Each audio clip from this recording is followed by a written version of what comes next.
investigate a controversial technique which has the potential to revolutionise the dairy and beef industries tomorrow at 7:30. Now though, it's Shortland Street. Kieran's charging $1 more than he was yesterday. I told him it would be a breach of contract if he raised his prices. He's terminated my contract. Effective immediately. The contract gives him sole rights to provide coffee at Shortland Street. We want you supervised. You've stuffed up once too often, Callum.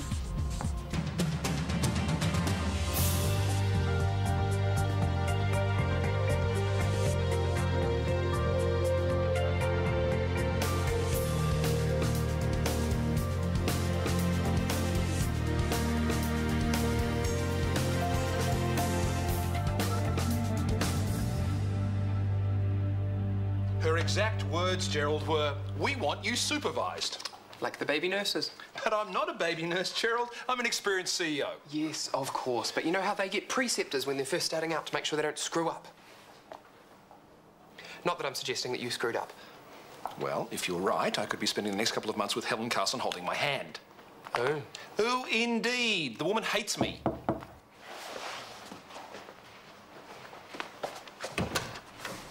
Can I help you? I'm here to see Callum Mackay. Rachel McKenna. You remember me? Of course I do. I'll have some of that coffee, black and lots of it. We're in for a long day. A long day? What exactly do you mean? Saving your job, if possible. But judging by the DHB's report, I'm not sure I like your chances. You're here to supervise me? That's right.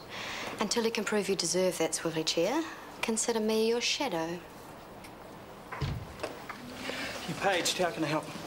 Mrs. Jenkins' temperature has spiked. My initial thoughts were a post-operative infection, but since the surgical site appears to be clear, we've ruled that out as a possibility. Any other symptoms? Headache and joint pain. And there's some swelling of the lymph nodes too. Any signs of a rash? Nothing obvious. Mrs. Jenkins, I'd like to take a look at your stomach, if I may.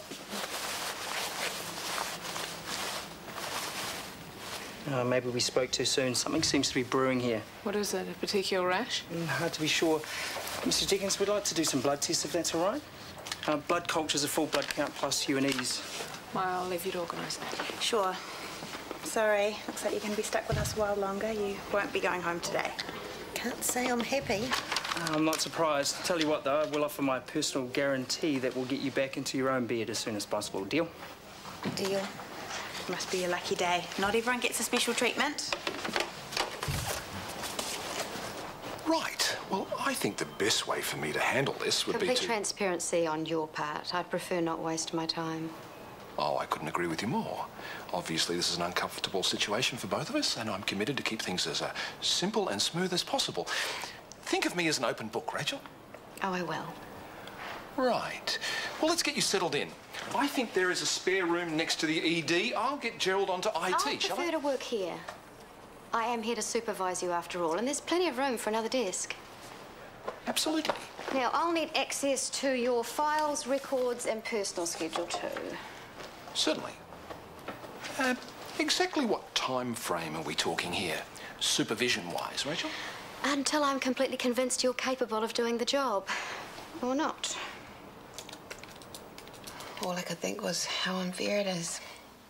This beautiful, kind, funny person gone before she's even had a chance to live properly. I know. It was awful seeing her family. Oh, and Scotty. They're all so lost. Maybe you should grab a few Zeds before Dad's unveiling.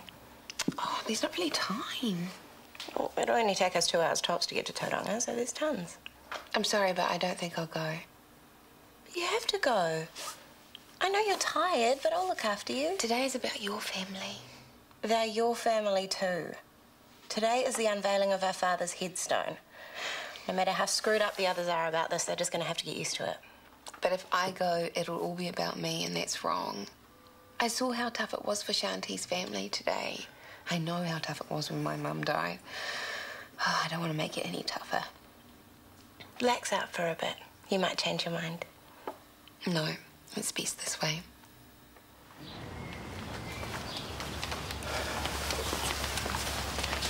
Right, I'll get some tea and coffee going. Thank you, Scotty, but may Dipali and I do that? Please. Sure. The formalities are all but over. You can catch your breath now. Not quite over. Shanti's ashes. She'll need to go home with you.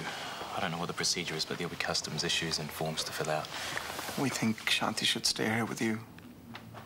No, that's out of the question. She should be with her people. This is her home, Scotty. Here is where she married, where she wanted to raise her babies. Here is where her heart is, with you. I don't expect this. I always understood she'd end up with you. Shanti will always be with us, no matter where we are. This is what we want. All of us.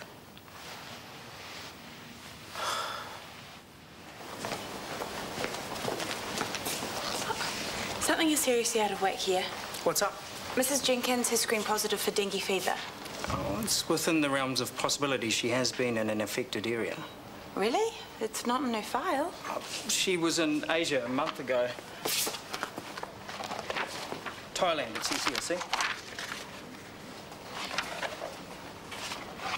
Patient alert, this is Patricia Jenkins. She's had the Nissan-funded application. Our Mrs. Jenkins is Rosalie Jenkins. She's in for spinal stenosis. She hasn't been out of the country. Well, that certainly puts a different spin on things. The lab must have screwed up. There's no way she could have contracted dengue in New Zealand, is there? Never say never, I guess. But I'm wondering now if it's something viral. If you hadn't confused the files, she would never have been tested for it. Someone up there's looking out for her. So it would seem. You know how Scotty is always so in control? It was like he was never going to let go. And then he could barely hold himself up. Oh, I have to stop before I start blubbing again. You and me. Oh, but you won't have heard about Coffeegate. What? Right, so Kieran has stitched Callum up good and proper. It turns out there was a clause in the cafeteria contract that prohibits the hospital from providing free coffee. Really? So Kieran threatens to sue, and Helen Carson is livid. I know.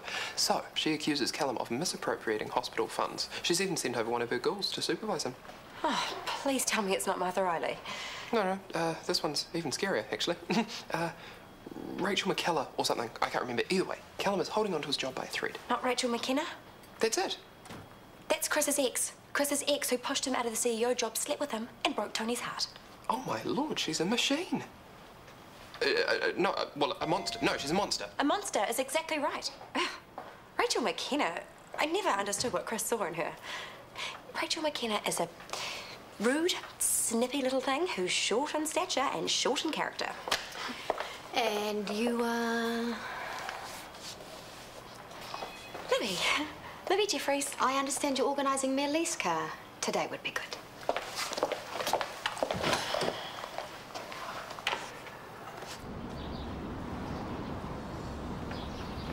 You two communing with nature or something? We're trying to decide where to put Shanti. It'll be a while before you get her ashes. I wanted to show Shobna in the vein. Scotty, what will happen to Shanti if you move? Yeah, nursery told me brooded like a slope, and the more company, the better. They don't like to be left alone. What do you reckon? Shanti will have plenty of visitors. She will like that. I'm sorry, Scotty. We won't be here for the ceremony. There'll be no ceremony as such. I'll just wait for a fine day. Scotty, may I ask what you said to Shanti? It loses something in the translation, but basically it was farewell. My heart aches. Farewell.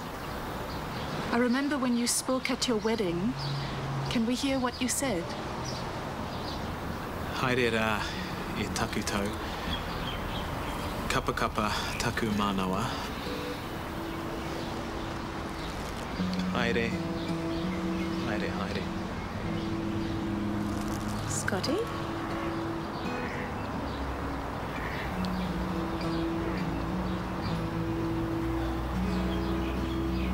That's it. It's like losing a limb. You know, everything is wrong without it. Why isn't it here? Coffee machine is gone. For good, finito. But we only just got it. It's a contractual matter, Maxwell. There's still excellent coffee in the cafeteria. Oh, some pencil-pushing DHB staff has decided it's too expensive. Is that it? Eh? What do they do on the weekends? Take ice creams away from kids? Sarah! You remember Rachel McKenna from last time? Sarah Potts, isn't it? You were head of ED. Yeah. Okay. Nice chatting to you. Don't even think about telling me off. The last time she was here, Tony walked in on Chris and that miserable cow in bed together. Rachel was the girl in the hotel? Yeah. Tony came to our place straight afterwards. She was beside herself. Not long after that, she found out about Chris and just Dean. Rachel is Chris's ex. Just made the connection. And now she's here again. Why is she here again? To supervise me, as it happens. Well, telling you to watch your back would be an understatement. Yes. Still, the funeral went well, by the sounds. Everyone said really nice things about her, of course. It was lovely. Almost everyone. Shanti knows he wanted to be there. What you did was important too. Staying at work meant Yvonne and Libby could make it. I know. I just feel like I haven't said a proper goodbye. Shanti was a big part of our little family, and I want to show her that she was important to me. It won't feel right until I do. I guess I just have to find my own way. You only get one chance, right?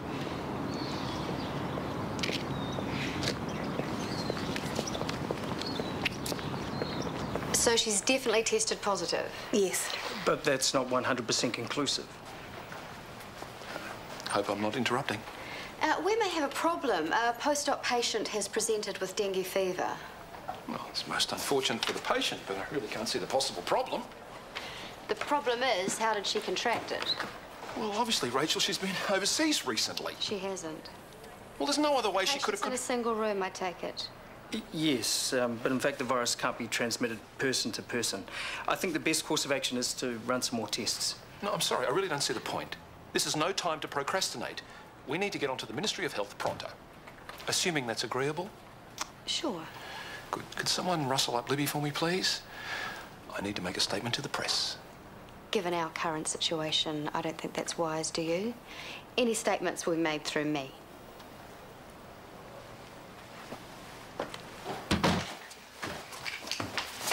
I've changed my mind. I've decided to come. Is it too late? Of course not, you dummy. Good. But I'm totally nervous about going, and I'm completely terrified about meeting your family. Look, I swear I won't leave your side for a second. Promise? Just hurry up and go grab a jacket or something.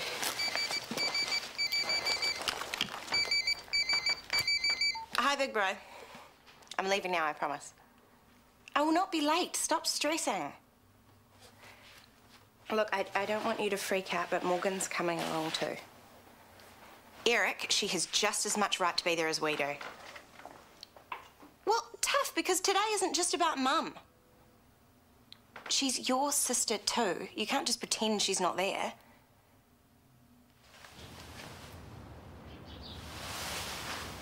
Anything you need, Scotty, you just have to call, no matter when, where, or what time. Do you promise? Don't crowd the man, please, Deepali. We'll call you as soon as we get home. Just to check on you. Rani's left you plenty of food. Thanks.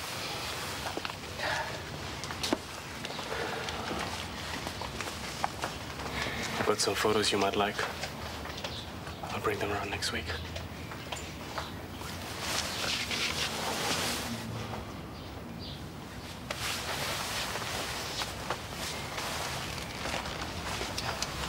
My darling, I know that nothing seems real, but you must listen to me very carefully. Are you listening? When the house is empty again, things will be much harder. I know that before Shanti, you were all alone, but it is different now. You have us, a mother, a father, sisters, a brother, aunties and uncles, and we love you just as much as Shanti did. That means we will always be there for you. I know this is strange for you. A loving Indian family can be quite overwhelming. And for you, it is hard to trust. But Scotty, I cannot leave until you promise to accept our love and always stay close. I promise.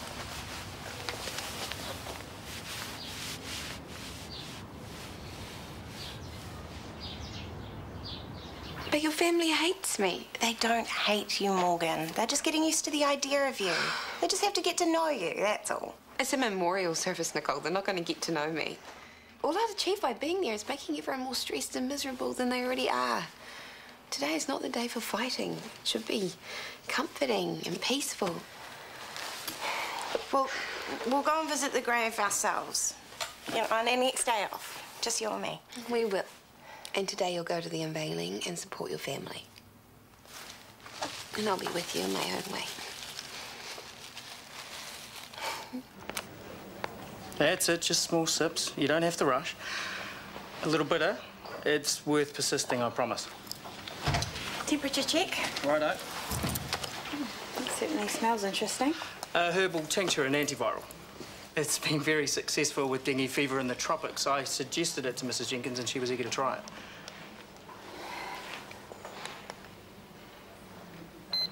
No change, I'm afraid. Would you excuse us a minute?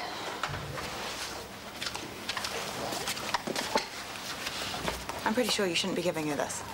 Well, it's completely harmless. All papaya leaves and herbs. And if reports of its efficacy are anything to go by, I'd be irresponsible not to offer it.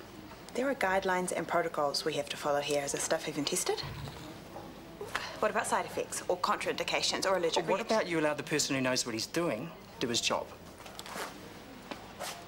Sorry for the interruption. Let's try a bit more, shall we?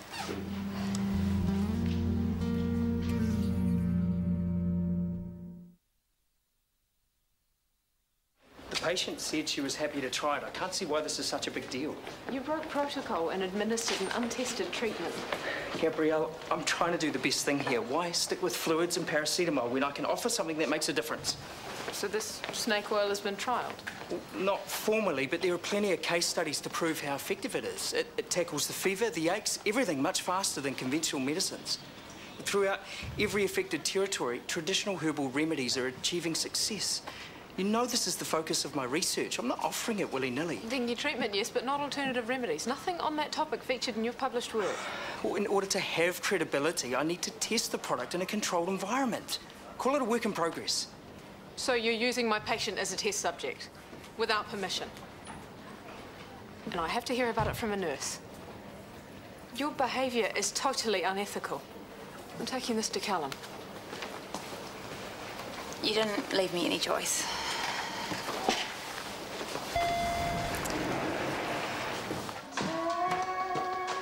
That was quick. I didn't go. I was on the motorway thinking about getting into the cemetery and them all being there, and I couldn't handle it. So I got off at the next exit, and here I am. But you shouldn't be. Well, you weren't welcome, so I didn't want to be there. Your mum and your brothers, they were counting on you. They needed your support. And they could have had it. Well, don't you think it's just a little bit selfish? Probably. And two selfishes don't make a right. But today was about Dad and what he wanted, and he wanted you involved, so that's what I'm focusing on. Anyway, I feel far closer to you than I do to any of them. Oh, don't say that. I love my family, but what they're doing is wrong. And by cutting them off, they might just see that, so that's how it's got to be. How is she? Any change? Yes, there is. Her temperature has come down to 37.8 and her joint pain has improved. Ah, then my wicked, wicked snake oil is doing its work. Maybe we all owe you an apology. Oh, 10 generations of Indonesians. Can't be wrong. Let's have a squeeze. Oh, well, as much as I'd love to stay and gloat, the firing squad awaits. He's hoping they go easy on you. He is hoping. Thanks for coming round. When Tony died, Craig Valentine stuck to me like glue. At times, I wanted to smack him, but if he hadn't have done that, it would have been a lot less tolerable. So, consider me your Valentine. I should probably go collect Gabrielle.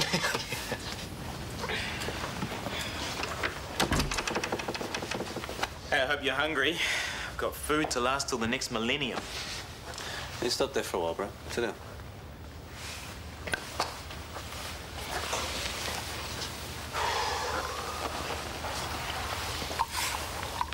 Shanti loved her farewell. At least I'm pretty sure she would have. All that cultural stuff, family stuff. She always got a lot from it. Shogner is going to keep her hooks in. And the rest of the Kumars. Is that okay? I'll cope.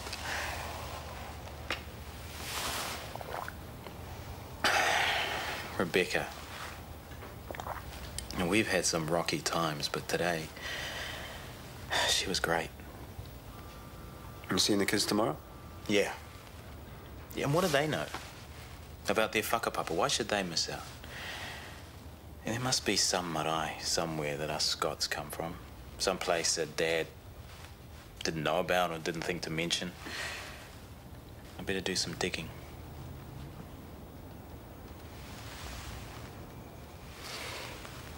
Keep Shanti smiling.